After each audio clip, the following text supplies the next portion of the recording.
A seguir, Hora da Notícia. Propostas das empresas interessadas em fazer o projeto de pavimentação da Transbrasiliana no trecho entre Passo Fundo e Erechim já estão sendo analisadas. Desde o ano passado, Passo Fundo faz parte do Sistema de Fiscalização Estadual de Carnes e Embutidos, o SUSAF. Só que até agora nenhuma empresa da cidade conseguiu o selo. E para explicar a importância dessa fiscalização de carnes e embutidos, nós convidamos o professor do curso de Agronomia e Medicina Veterinária da UPF, Elci Lothar Dickel. A primavera começou hoje com baixas temperaturas. Como será a estação nesse ano? A gente conta nesta edição. E ainda, no mês da cultura gaúcha, um museu particular para valorizar memórias da lida no campo. Hoje é segunda-feira, é 23 de setembro, é Hora da Notícia.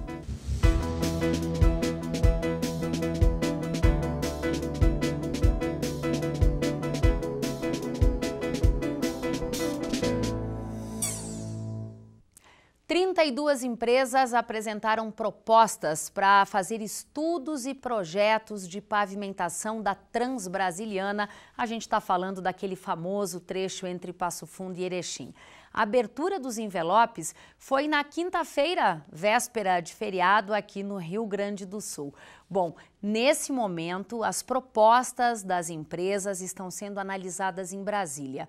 O menor valor foi da Rudra Engenharia, que ofertou o trabalho por R$ 1.868.500. A empresa que vencer a licitação tem até 660 dias para executar o serviço, que é o serviço de projeto.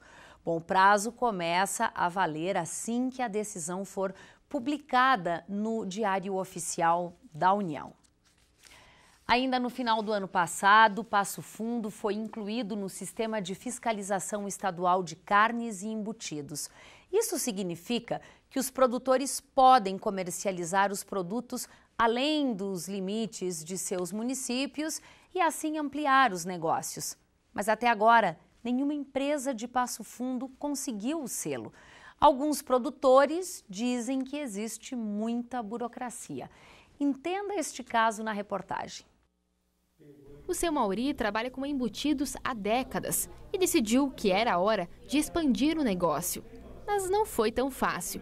Há um ano, ele busca se adequar a todas as regras da Lei Municipal 413/2017 e do Decreto 104 do mesmo ano. Já foram gastos mais de R$100 mil em reparos e o selo ainda não veio. Por causa da fiscalização, tem que fazer isso, uma adequaçãozinha aqui, uma adequaçãozinha ali, aí para a produção. Nunca termina, sempre tem uma coisinha. Toda semana aqui sempre tem uma coisinha. Entendeu? Aí ameaçam de interditar, ameaçam de fechar, nem sabe se o cara tem condições de fazer, se o cara tem dinheiro ou não tem, dá um prazo, é 2 dias, 15 dias, não tem como fazer. O selo do SUSAF é facultativo e é dado a produtores que querem vender seus produtos em outros municípios do estado. Em Passo Fundo, o sistema funciona desde dezembro de 2018, mas até agora, nenhuma das 19 agroindústrias e abatedouros do município possui o selo. Nós, desde novembro do ano passado, fomos contemplados com o SUSAF na lei da portaria 561 de novembro e estamos aí trabalhando junto às agroindústrias para que eles aderam ao SUSAF, sem condições de adesão, para que eles possam trabalhar para fora do estado. A complexidade no processo ainda é considerada um empecilho para muitos produtores. Nessa agroindústria foram investidos mais de R$700 mil, mas entre um projeto de melhoria e outro foram 25 dias sem trabalhar. Parada que representa prejuízo para as empresas. Funcionário parado, conta para pagar, trava tudo, né? Porque tranca. Além, depois de voltar no mercado, demorar mais 2, 3 semanas para colocar o produto. Porque muitos mercados já compram de outro, né? Já fica dividindo com outras pessoas também. Tu não tem mais aquele ponto fixo que era só teu. O seu Laudi teve um projeto aprovado ainda no começo do ano, com previsão para terminar em setembro. Em março, a fiscalização determinou que até o fim da reforma não poderia seguir com a produção. Aí então foram 25 dias com a empresa parada. Ele quer o SUSAF para expandir as vendas em supermercados da região, mas não está sendo fácil conseguir o selo. A cada visita da fiscalização é uma nova exigência. Esse tanque de higienização teve que ser trocado 3 vezes e até a porta de saída de emergência acabou lacrada. Cada fiscal que vem tem uma lei diferente. Tanto é que a gente faz um projeto, aprova, lá de 3 meses chega aqui, está tudo errado, tem que modificar de novo. Então isso aí a gente não sabe, que a gente nunca se recusou a fazer essa reforma e muito menos a gente quer que esteja a fiscalização, mas que esteja de um modo que dê para trabalhar e que a gente consiga ir para frente, né? Porque assim está muito travado o negócio. Além do SUSAF, quando o comércio é dentro da cidade, os produtores precisam ter o SIM, o selo do Serviço de Inspeção Municipal. E quem quer vender para todo o país precisa ter o CIF, o Serviço de Inspeção Federal. Todos esses selos são pautados pelo Decreto 9.013, sancionado em 2017. O texto estabelece regras a 2 outras leis, uma de 67 anos e outra de 28. A atualização em relação à sanidade alimentar é necessária, mas isso demanda custos ao produtor. Por isso, o município trabalha para tentar flexibilizar a lei. Nós temos a nossa Lei 413, estamos trabalhando em cima dela junto com a PGM do município para que nós possamos flexibilizar a lei para que fique mais simplificada para as agroindústrias do nosso município. Em discussão, estamos trabalhando em cima, estamos unindo esforços para que nós possamos agregar as agroindústrias possam trabalhar mais sensivelmente para o nosso município e quem queira aderir ao SUSAF tenha condições de aderir. De acordo com o secretário do Interior, reuniões estão sendo realizadas para solucionar a questão. Segundo ele, o texto da atualização da lei municipal já está na Procuradoria-Geral do município e deve ser encaminhado para votação na Câmara de Vereadores. E olha, a gente segue falando sobre esse assunto. A lei que prevê a inspeção e fiscalização de produtos de origem animal, ela foi atualizada em 2017. Isso é praticamente 60 anos depois de ter sido publicada. E para falar sobre essa legislação, está com a gente aqui no estúdio o professor da Faculdade de Agronomia e Medicina Veterinária da UPF, Elci Lotardickel, que é professor não só na graduação, mas também no mestrado e doutorado. Professor Elci, que é doutor em Ciências Veterinárias, seja muito bem-vindo ao UPF TV. O caso é bem complexo, professor, e a gente quer começar lhe pedindo um panorama geral desta situação. Pois bem, no Brasil, o que tem em vigor, né, é o Ministério da Agricultura, que tem o CIF. Quem tem serviço de inspeção federal pode comercializar interestadual e internacional. Para o comércio interno brasileiro, nós temos o Sistema Brasileiro de Inspeção. Então, uma indústria de Passo Fundo que queira vender no outro estado, ela faz adesão ao Sistema Brasileiro de Inspeção, que é o SISB. Uhum. No Rio Grande do Sul, quem quiser efetuar o comércio interestadual tem que aderir ao SUSAF ou ter um CISPOA, que é da Secretaria da Agricultura do Estado do Rio Grande do Sul. E quem tem a intenção de comercializar somente dentro do município, como o exemplo que nós temos, as feiras dos agricultores, eles deverão ter o SIM, que é o Serviço de Inspeção Municipal. Então o senhor nos dá aqui uma noção de que são 4 legislações: a municipal, a estadual, a nacional e a internacional. São 4 certificações, autorizações diferentes. O que elas têm em comum? O que é importante na hora que se produz carne e embutidos para venda? Bom, a primeira condição que tem que ter é a qualidade da matéria-prima. Então, o que é homogêneo para todos os níveis de inspeção? A inspeção dos animais vivos. Então, vou citar um exemplo. Um animal que tem tuberculose, por exemplo, que é muito conhecido, o critério de julgamento sanitário tanto faz ser no SIM, no SUSAF, ou como no sistema brasileiro. Este procedimento, quando lida com zoonose, com doença, ele é semelhante. Né? Então, o que muda de um nível para outro de inspeção é a estrutura que um estabelecimento deve ter. Basicamente isso, porque os cuidados são os mesmos. Ou seja, quem tem em Passo Fundo, e nós temos aí, ouvimos na reportagem 19, agroindústrias hoje funcionando e produzindo, quem tem o SIM, que é o Serviço de Inspeção Municipal, tem regras de higiene, de sanificação que são as mesmas de outros níveis. Veja bem, é isso aí. Onde que está muitas vezes a dúvida dos produtores? Então, cada estabelecimento, mesmo com SIM, falando no SIM, ele tem uma autoridade que vai fazer a fiscalização, que é do município. Mas a empresa, ela é obrigatório ter um responsável técnico, que a gente chama de RT, é o responsável técnico. Na minha opinião, qual é a dúvida que está tendo?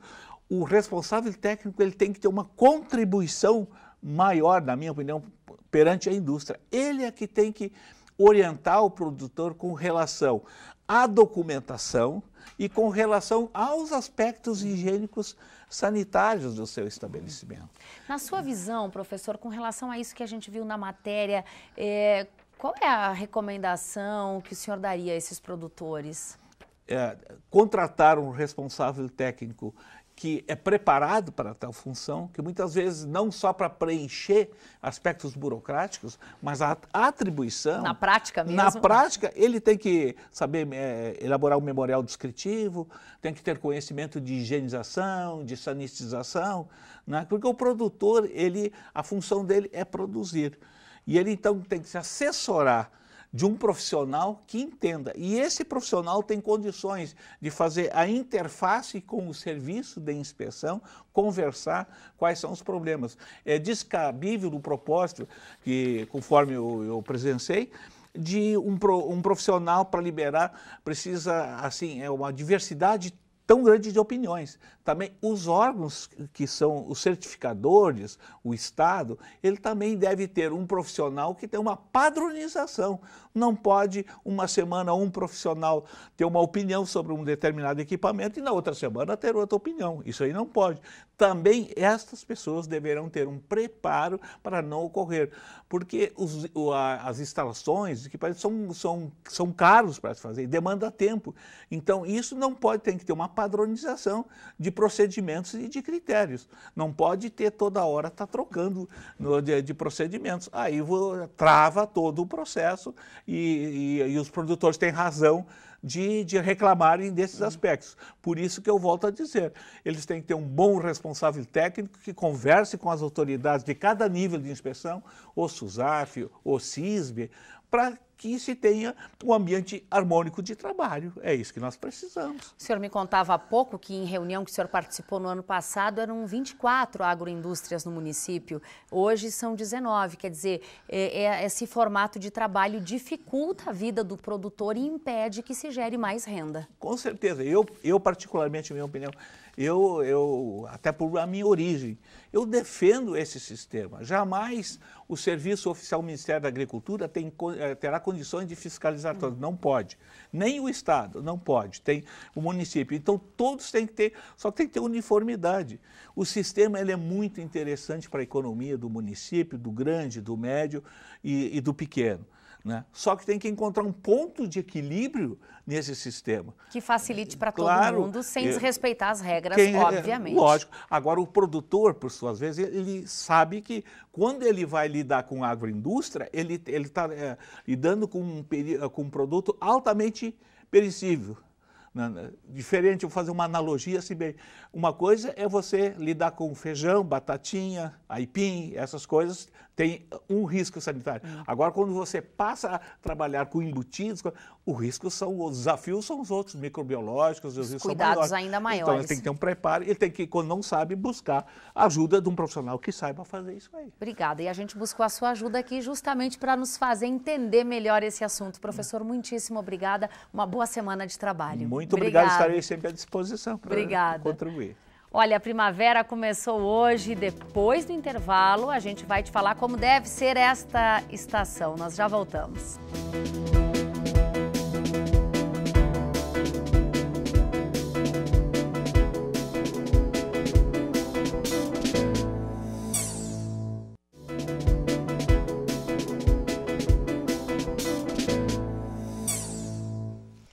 Muita gente aproveitou esse feriadão aqui no Rio Grande do Sul para pegar a estrada com a família. E durante a operação Viagem Segura Revolução Farroupilha, a Polícia Federal registrou só aqui na região de Passo Fundo 7 acidentes com 11 pessoas feridas.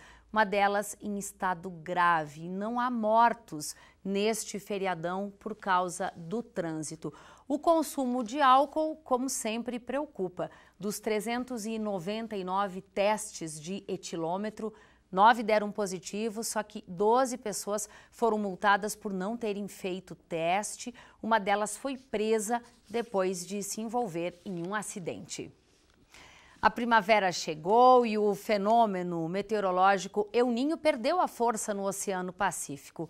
O resultado vai ser um volume menor de chuvas. As temperaturas também vão ficar mais baixas na estação das flores. Começo de primavera é sempre assim, clima de veranico. De manhã, temperaturas baixas, mão no bolso, vento frio e de tarde, sol quente. E sim, é normal, num mesmo dia, a temperatura oscilar até 16 graus. É o início da primavera, a gente pode ter dias ainda com amplitude térmica, assim, com diferença entre a mínima e a máxima aí de 12 até 16 graus. Então, isso é normal. Ainda pode ter deslocamento de massas de ar fria, que é o que está ocorrendo essa semana, ou começou lá no feriado ainda, mas isso é normal. Temperaturas em outubro abaixo de 10 graus não é nenhuma normalidade. Claro que isso não ocorre todo ano com frequência, mas se ocorrer não é nenhuma normalidade. E se as flores já chegaram por aqui, o frio vai demorar para se despedir. Um fator colabora para que tenhamos uma primavera mais fria em 2019. De acordo com o Instituto Nacional de Meteorologia, o ciclo do fenômeno El Niño, que durou 4 anos, perdeu sua força. O resultado é uma primavera com neutralidade, gerando pouca chuva e temperaturas mais baixas. Em anos de neutralidade, pela experiência que a gente tem aqui dados, ele significa que a gente pode ter aí na frente não estiagem, mas sim alguns dias com chuva mal distribuídas. A expectativa é que a chuva na metade norte do Rio Grande do Sul fique dentro da média, diferente do que aconteceu nesse mês de setembro. Até agora, só choveu 28% da média esperada para o mês. E agora a gente confere como fica o tempo nestes primeiros dias da primavera.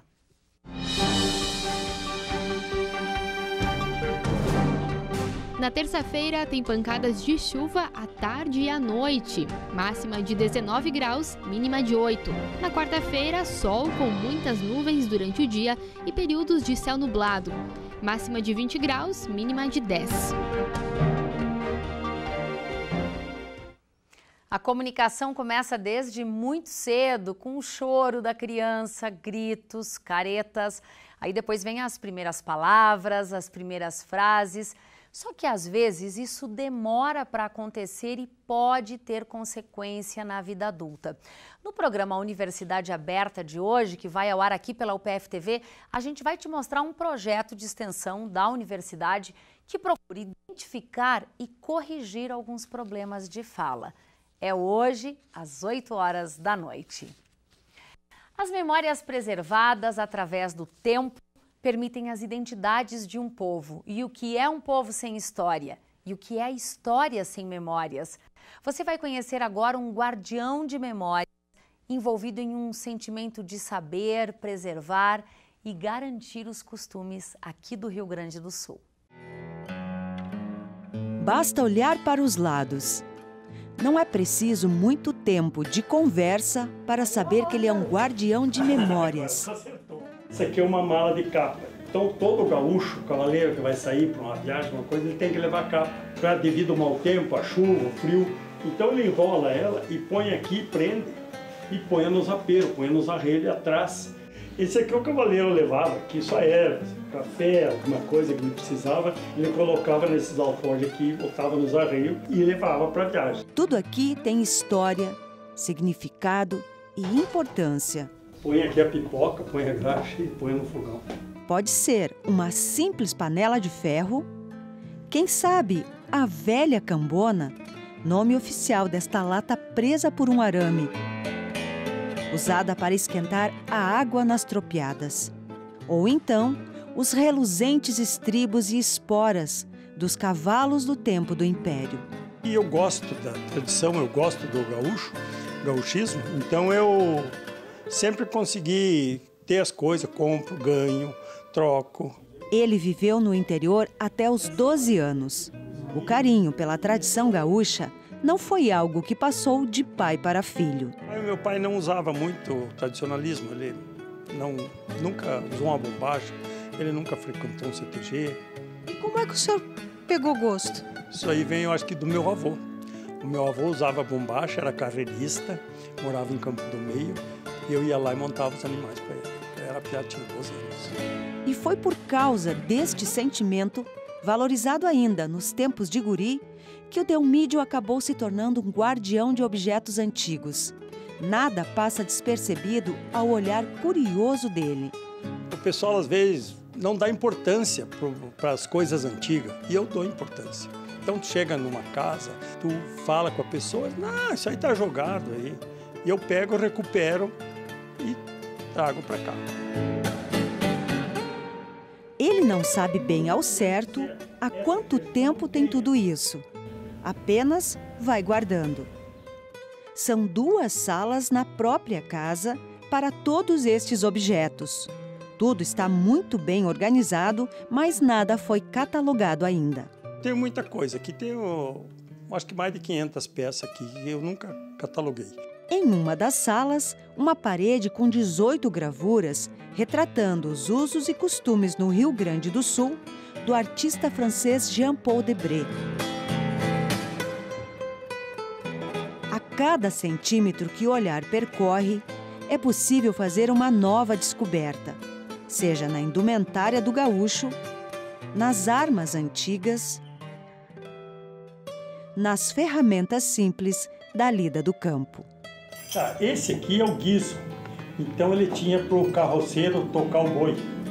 Quando ele estava carreteando, tem um boi que é mais lerdo que o outro, puxa menos que o outro, deixa o outro sofrer.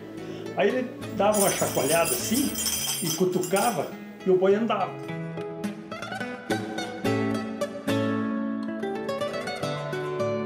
E estou guardando isso aqui e vou deixar para alguém, para os meus filhos. Eu tenho uma filha que gosta muito, então vou ver se eu deixo para ela. Sinto coberto com o sentimento da gente não poder fazer mais pela tradição gaúcha, pela a nossa indumentária, pelos costumes, pela alimentação. Eu procuro fazer um pouco a minha parte.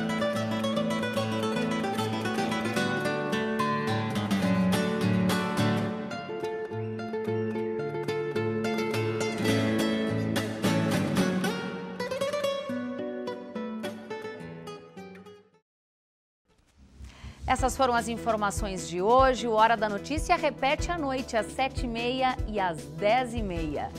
Fica o convite também para você acompanhar o nosso conteúdo pelas redes sociais. É só pesquisar UPF TV.